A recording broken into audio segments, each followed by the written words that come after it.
Good afternoon, everyone. Today is Wednesday, October the 14th, 2020. I'm Dr. Val Arkush, Chair of the Montgomery County Board of Commissioners, and I'm here with my colleague, Commissioner Ken Lawrence.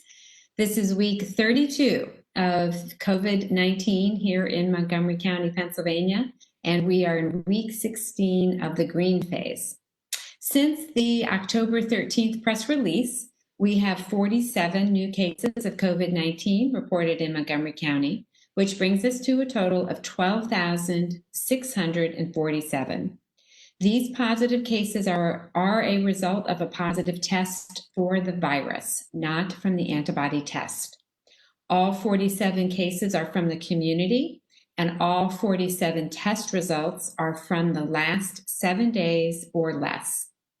These positive individuals are from 23 municipalities. All 62 Montgomery County municipalities are home to individuals with COVID-19. Today's individuals range in age from 9 months to 78 years old. Please see the county map at www.montco.org/COVID-19 for the updated geographic and other information. Today we have 25 females, 21 males, and 1 unknown. I'm pleased to confirm that no additional Montgomery County resident has lost their life to COVID-19, which leaves us at 837 deaths confirmed positive from COVID-19. Today, the number of hospitalized COVID-19 patients is approximately 38, with 8 individuals requiring a ventilator, or approximately 21%. The Montgomery County Correctional Facility is stable today with no new cases to report. I am pleased to announce that testing continues to go smoothly in our 9th week with Mako Medical. With rare exceptions, the county's results are available within the contractually promised 36 hours. I want to remind people being tested that at the testing site, you will be given information on how to register to get a text message or an email message from Mako Medical when your test result is ready. I encourage you to sign up for that notification. This is the fastest way to get your result as soon as it is available. Our testing capacity is currently at 50 tests per site per day. This provides 300 tests per day across the county sites. We continue to have good availability of testing. We're actively planning to increase the testing capacity at our 4 busiest locations, which are Lansdale, Willow Grove, Norristown, and Lower Merion, to 75 tests per day in early November, and we will announce that as soon as that is finalized. I want to urge anyone who wants or needs to be tested to get tested. The more we're able to test our community, whether you have symptoms or not, the more we will know what is happening across the county and be able to quickly suppress any outbreaks.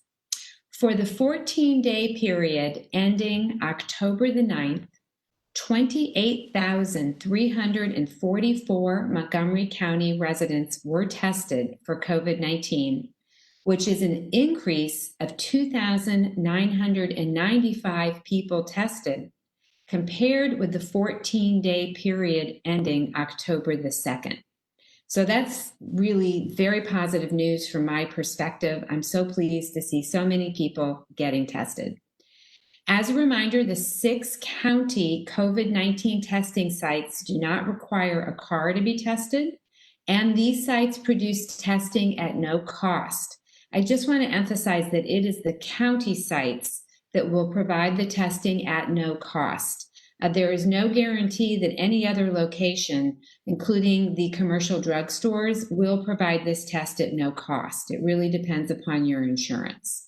But at a county site, we will bill your insurance if you have it, but if your insurance company refuses to pay for it, we will cover the cost and you will not be billed. You also can be tested at a county site without having to get an order from a healthcare provider, and we do not require that you have symptoms to be tested at a county site. The one thing we require is that you make an appointment. So all appointments are made on the day of testing beginning at 8:30 in the morning. You cannot book ahead. The second thing that we require is that you either be a resident of Montgomery County or work in Montgomery County. But other than that, we welcome our sites to everyone. Just as a quick reminder, our sites are located in Pottstown, Lansdale, Willow Grove, Green Lane, Ardmore, and Norristown. And to register for a test, you can go online at www.montcopa.org/COVID-19. Click on the Green County Testing Information button. Again, appointments open at 8:30 in the morning, not at 8:29. It'll be closed, but at 8:30, the site will open. You can also call by phone, also at 8:30 in the morning. That phone number is 610-970-2937, and we do have language line available for any language that a person is most comfortable using to make that appointment. Working together, we continue to suppress viral spread here in the county, but like many other parts of the Commonwealth, Montgomery County is seeing an increase in confirmed positive COVID-19 cases. This increase is partially due to more individuals being tested, which we strongly encourage, but it also serves as a reminder that as the weather gets cooler, we are likely to see increased transmission in our community. We must all continue to take common sense steps to reduce the spread of this very contagious virus. So let's take a look at today's graphs. We will start, as always, with our date of test graph. This graph shows you the number of people who are Montgomery County residents that have been tested on any given day, and that's represented by the gray vertical bars in the background. And then how many of those are positive. So if you look at really all these lines have kind of merged together at this point, which is a good thing. So we can zoom in on the last 30 days of this graph. I think that'll be a little bit easier for you to see. As a reminder, the dark red line is the total 7-day average. The more pink line is the total 14-day average. The dark blue line is the community 7-day average.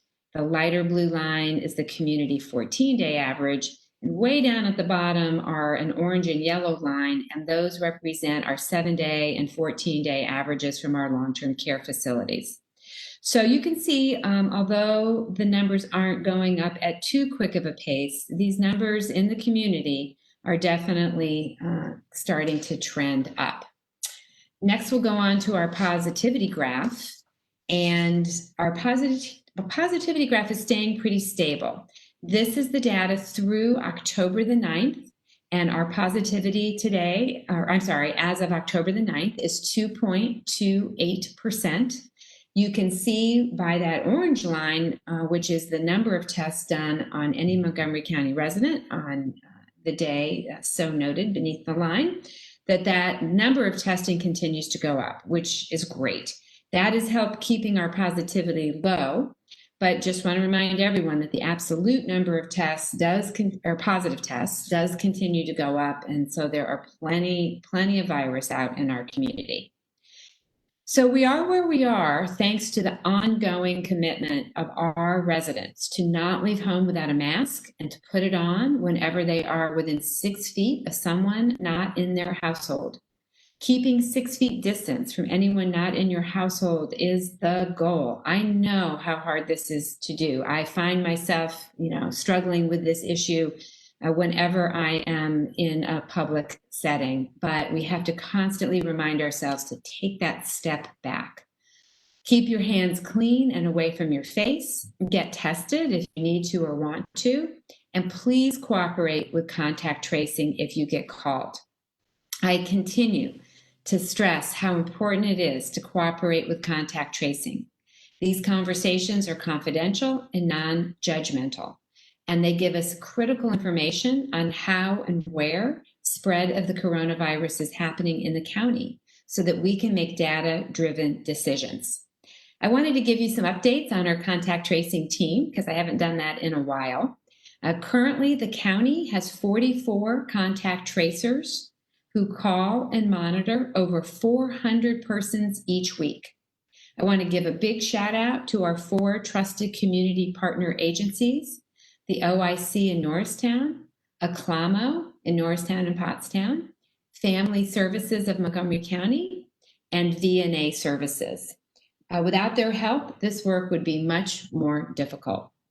Each day, the individuals who are identified as testing positive are assigned to one of the agencies for contact tracing, case investigation, and follow-up. Then the agency reaches out to the individual who tested positive, as well as any of their close contacts. And just as a reminder, that's defined as anyone who was within 6 feet of this person for longer than 15 minutes during the past 2 to 3 days. So they will give guidance, they will answer questions, they will connect individuals to any resources that they need to isolate or quarantine safely. In addition to that initial conversation, the contact tracers check in with individuals being monitored on day 7 and day 14 of their isolation or quarantine to provide support guidance and any needed follow-up. I am happy to say that about 97% of the individuals that we reach are cooperating with contact tracing, which is great. Our challenge is we still don't reach everybody that we need to reach. On any given week, we reach between 60% and 70% of all the people that we attempt to contact. So if you do receive a voicemail from one of our contact tracers, please call them back. It is so important that you do so. This is the best tool in our toolbox to help suppress any outbreak that might be beginning in our community. When we get good contact tracing, we learn from that information and can let all of you know what type of activities are putting individuals at risk. My team is continuously getting questions about schools and school sports. Currently in Montgomery County, we have a number of independent schools that have brought back a sizable number of students.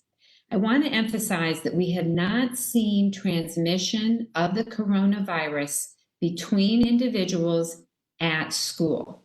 However, for the period between September 1st and October the 13th, in our independent schools, we have documented 80 cases, that's 80 cases, among students and staff. And then through contact tracing, there have been 290 close contacts identified in the school setting that require quarantine. So just want to give you a sense of the numbers of people that are involved in these different settings.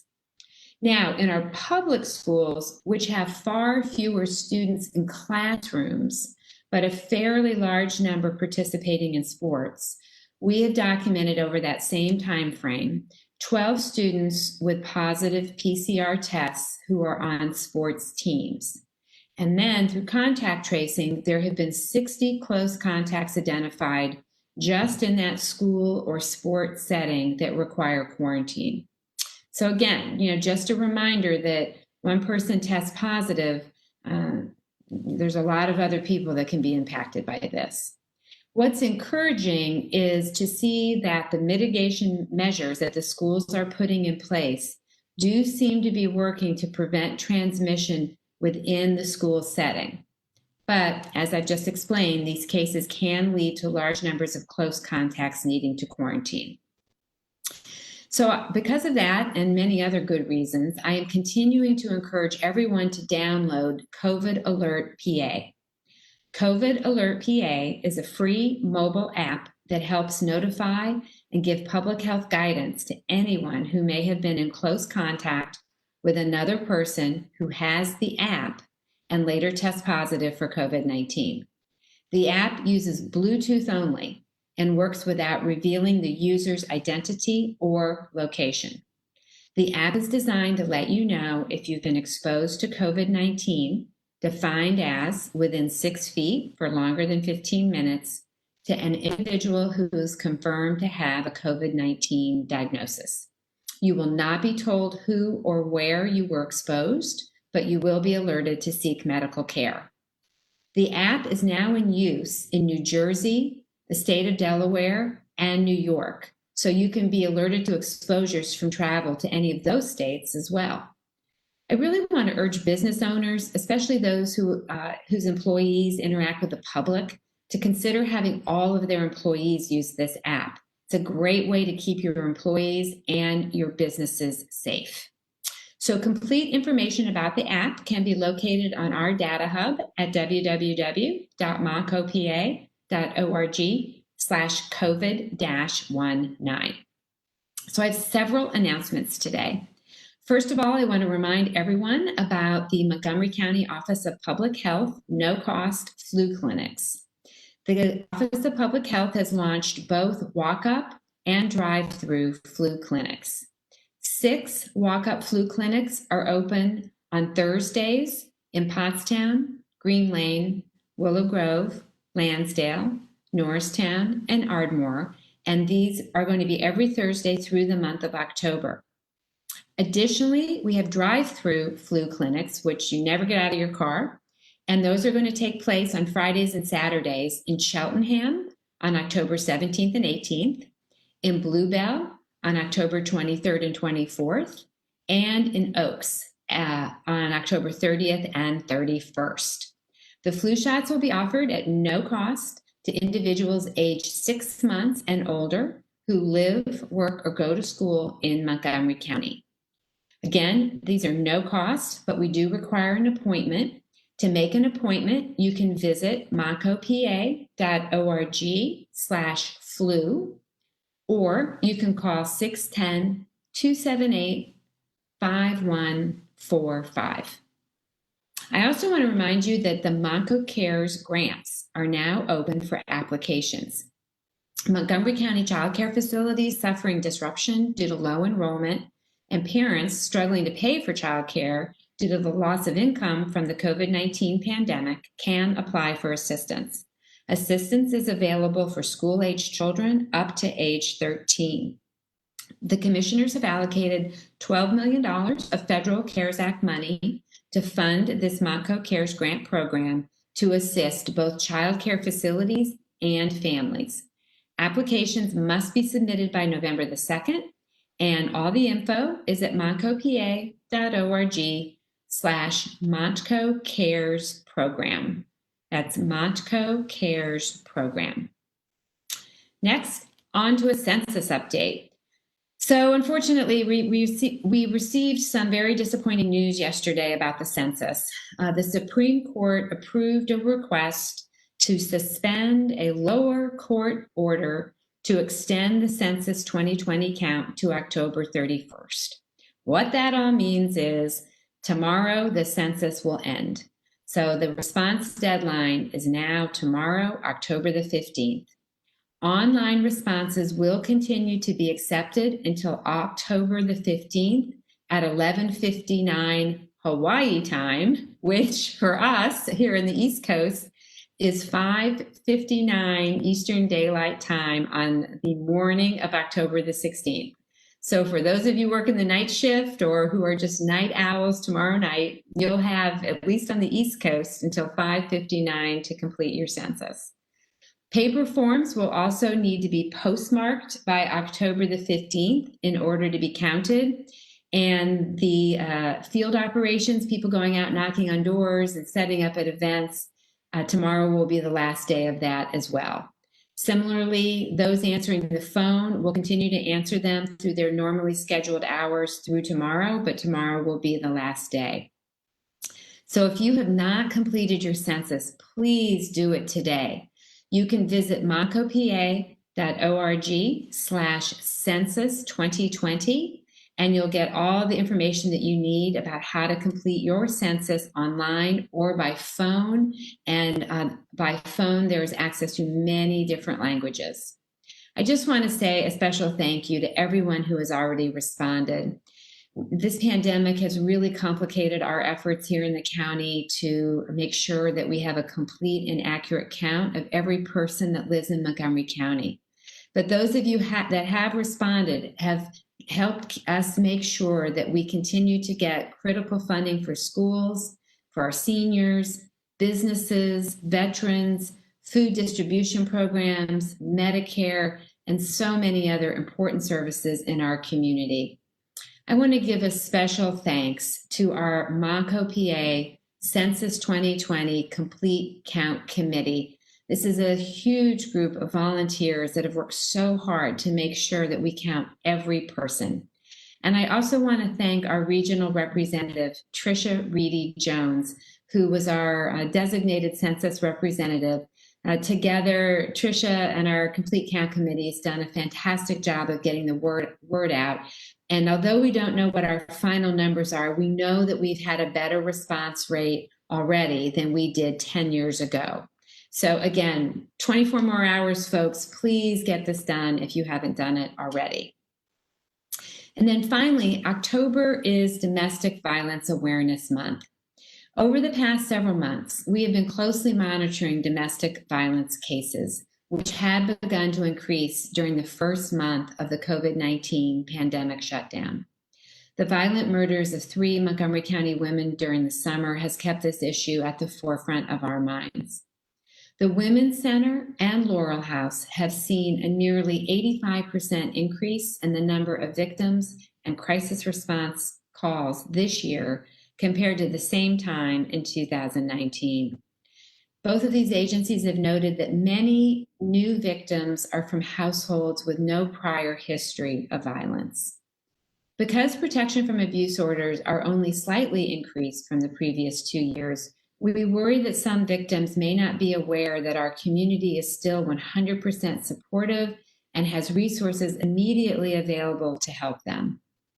We want people to know that our need to limit our activities and implement social distancing efforts during the COVID-19 pandemic doesn't mean that you have to tolerate abuse. Please reach out for help.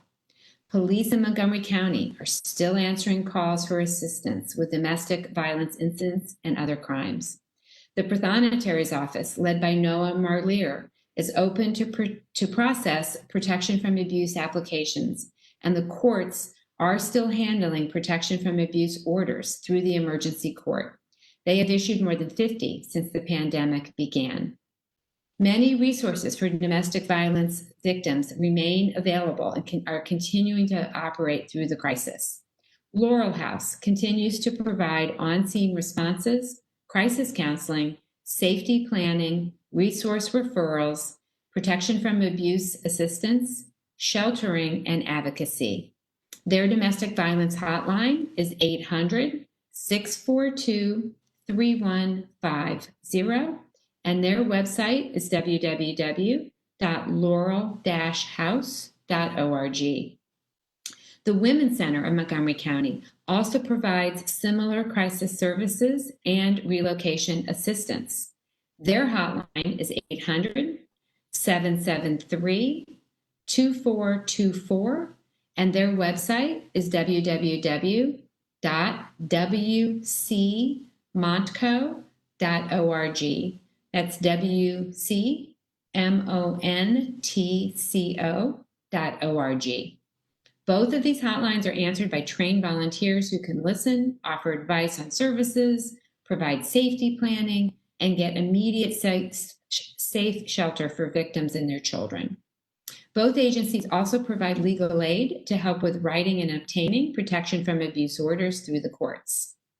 Additional services for victims of violent crime can be found at the Victims Services Center, which also supports victims through crisis counseling, medical exam supports, assistance with protection orders, referrals, protection from abuse orders, and advocacy. And their hotline is 888-521-0983, and their website is victimservicescenter.org. That's victimservicescenter.org. And with that, I will turn over to my colleague, Commissioner Ken Lawrence. Good afternoon. We are about 3 weeks away from Election Day now on November 3rd. So I wanted to provide a update on the election from the mail-in aspect of it and also the in-person election. So first, for the mail-in process, we know that there are still people waiting for ballots. We have processed 237,890 ballot applications. We have mailed out 216,671 ballots. If you applied before September 20th, if you applied for your vote by mail ballot before September 20th, your ballot is in the mail now. And we have ballots hitting mailboxes each and every day. We have received 17,500 ballots back so far to voter services through our drop boxes and USPS.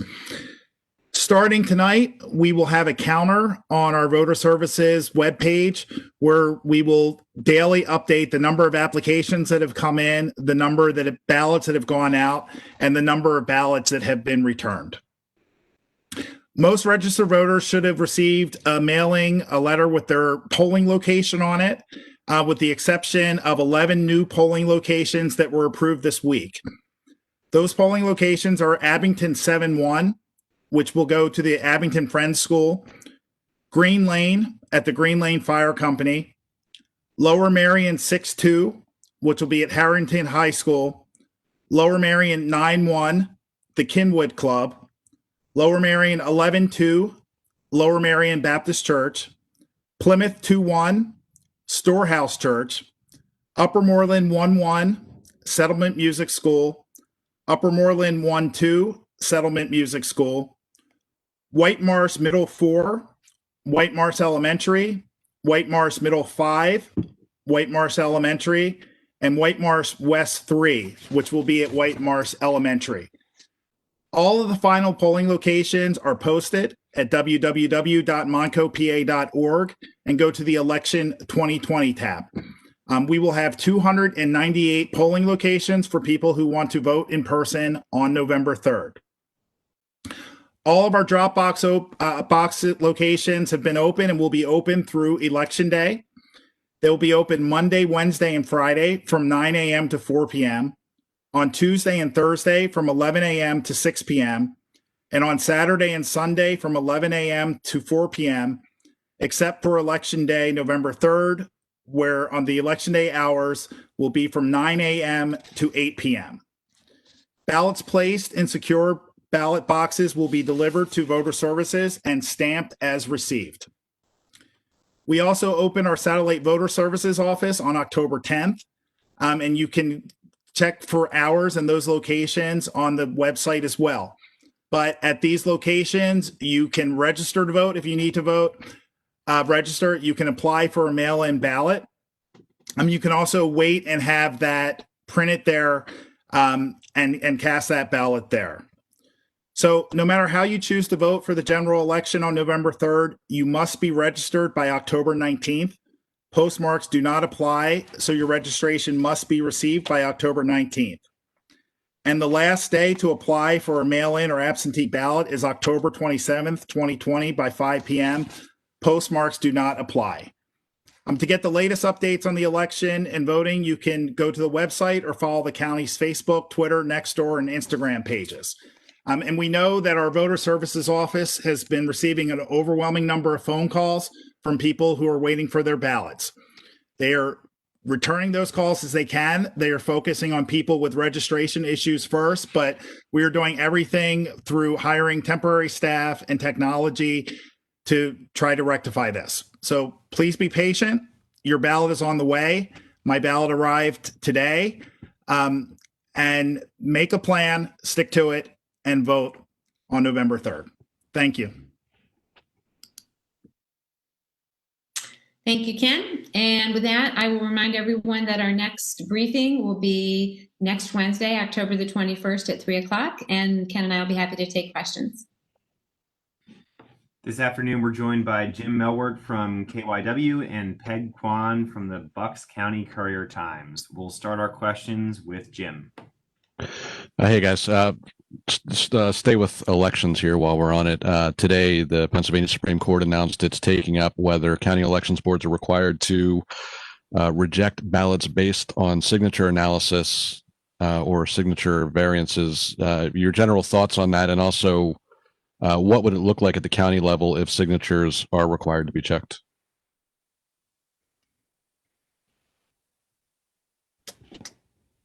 You know, I've said this before. I just think it's problematic at this point in the election that we're still determining the rules that the elections will be held under.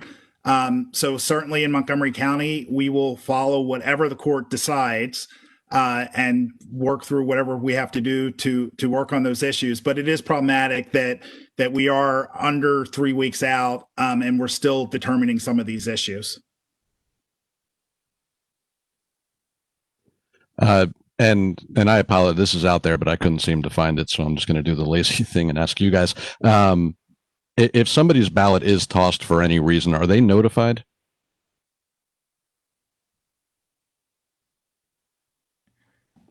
Lee, do you know the answer to that? Yeah, they are not notified. If there was an issue on the ballot as we received it, meaning the declaration page was not complete, we would get the voter would have an opportunity to cure that, and we would send it back to them. But once a ballot is opened and out of its envelope, there's no identifying the ballot to the person who actually sent it at that point. And something that's kind of been hanging out there since the spring. Is there any indication at this point in the primary back in June, there were issues with the Postal Service? Has Montgomery County seen any indication that the Postal Service is unreliable in any way? It seems that the Postal Service is moving from letters that we sent out that people have gotten in ballots. So we have not seen some of the delays that we saw during the primary. Quick question on the census. You mentioned that you don't have specific numbers, but you do say that you had a better response rate than 10 years ago. Is there any kind of expansion on that, or is that basically what it is? Well, I can tell you a little bit about what we know. So in 2010, we had a rate of about 76 point something percent. I'm sorry, I don't remember the precise number. We know already that just based on the self-response, and that is the term the census uses for the people that completed it without anybody knocking on their door. So it doesn't matter how they did it, but they completed it. We were already at 77.7%. And then that doesn't count all of the doors that enumerators knocked on. And although they didn't get everybody, that's one of the challenges here. Hopefully they got many people who were willing to open the door and complete the census with the enumerator. So we don't know that's the part I don't know, is what that number looks like. I do know they have knocked on almost every door in Montgomery County more than once, some, several times, but I don't know what their success rate has been in actually reaching those people. And this has been one of the challenges with the pandemic. People are understandably nervous about opening their door. And this is a big part of why even the census originally requests to have until the end of October, so that there could be more time for direct outreach to households that they were having trouble getting a response from. Good afternoon. Can I ask you, has Montgomery County received any requests from people where they've had problems with their ballot when they open them? Bucks County received a couple of comments that one lady, there wasn't a ballot in the envelope, and another person got a ballot from another municipality in which they didn't live. Has anything like that been reported in Montgomery County?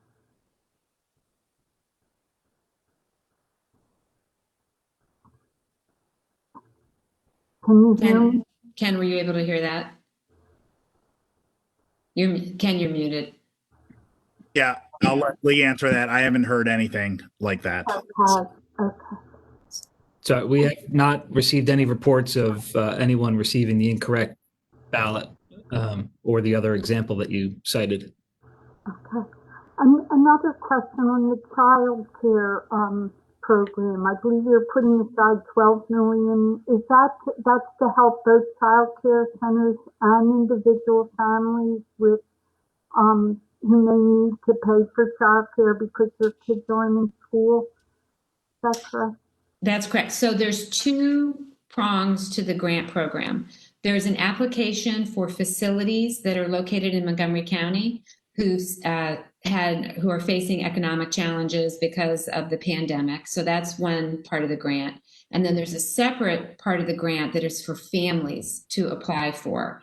And what we've done that's different is we've made families with children up to age 13 eligible to apply for that funding. And if awarded the grant, the dollars would be paid directly to the child care facility of their choice. Any child care facility in Montgomery County that's licensed by the state of Pennsylvania would be eligible to be a recipient of those dollars. So the family could choose from any of those places. And the hope is that, we all know there's many parents that need to be at work, whether it's physically out of the house or even physically in the house. It can be really challenging to have particularly a young child at home and trying to supervise school at the same time.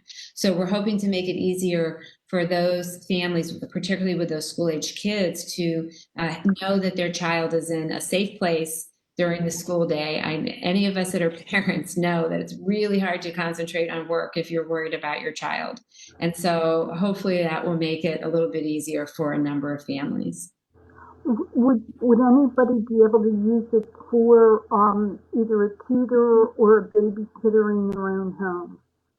No, the funds are only available to go to Pennsylvania licensed child care facilities. Okay. And is that a new program? Did you just start it? Excuse me. Did you just start it? I'm sorry, you asking, did it just start? Yeah. Yes, we announced it and opened it for applications last week. And both families and facilities have until November 2nd to submit an application. Okay, thank you. One last question for me. You addressed county numbers, and today Secretary Levine said that it appears Pennsylvania is in the beginning of the fall resurgence. But it seems more and more people are looking at hospitalization numbers, death rates, and especially here in Montgomery County, and wondering why the messaging remains what it is. Can you address that? I'm not sure what your question is. Well, specific again, when people look at hospitalization numbers, death rates, and they're way down from what they were in the spring, yet the messaging remains, social distancing, wearing masks, and all those things, and it seems that there's a lot of fatigue in following that guidance, and people are saying, like, look, it's not what it was in March and April. Why do we still have to do all this? Got it. Well, no question, there's a lot of fatigue. I think every one of us is fatigued and everyone listening is fatigued. But the point that people really need to understand is that the reason that our numbers are so low is because so many people in Montgomery County have been complying with this guidance. The two are absolutely connected. So I'm just going to say it one more time. Our numbers are so low in Montgomery County because so many people that live and work in this county have been wearing masks. They've been doing their best to keep that 6 foot of distance. They've been trying to avoid or really minimize social gatherings. All these steps that we've been talking about for months. That is why our numbers are so low. It didn't just happen magically. It happened because there's been an enormous amount of sacrifice across this entire county for 32 weeks now, from families, from businesses, from schools, all across the board. And that's why our numbers are so low. We only have to look to our north in states where it's already getting a little bit colder and people are starting to come inside more, or look overseas to what's happening in a number of European countries to see how quickly this situation can change as either people come inside and aren't careful about how they do that, or just, out of sort of COVID fatigue, start to relax on some of these guidelines. The numbers will start to go back up. I mean, we're seeing our absolute numbers going up already. So hopefully we will not see the kinds of increases in hospitalizations that we saw in the spring. We are up to 38 patients last week and this week. And the past number of weeks, we had been in the mid to low 20s. And of course, the absolute number of tests, of positive tests, is going up as well. So I know everybody's sick of this. Who isn't sick of this? But the best way to keep our numbers down is to keep doing what we've been doing. And by keeping our numbers low, even if there is a bit of a surge here, hopefully our hospitals will not be overwhelmed. And hopefully the schools that would like to get their kids back in school will be able to feel comfortable doing that. And hopefully it will enable our businesses to stay open. I actually lied. If I could have one more question, I believe it's for Ken. Lee may want to weigh in.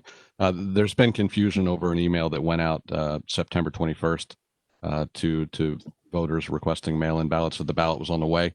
Is there clarification on that? I know it's kind of been a little murky. Can you address that? I believe the Department of State clarified that today. The Department of State sent that email out inadvertently. It has caused a lot of anxiety for Montgomery County voters who thought that their ballots were mailed on 9/21. I can assure them that no ballots went out on 9/21. We began mailing our ballots on 9/30.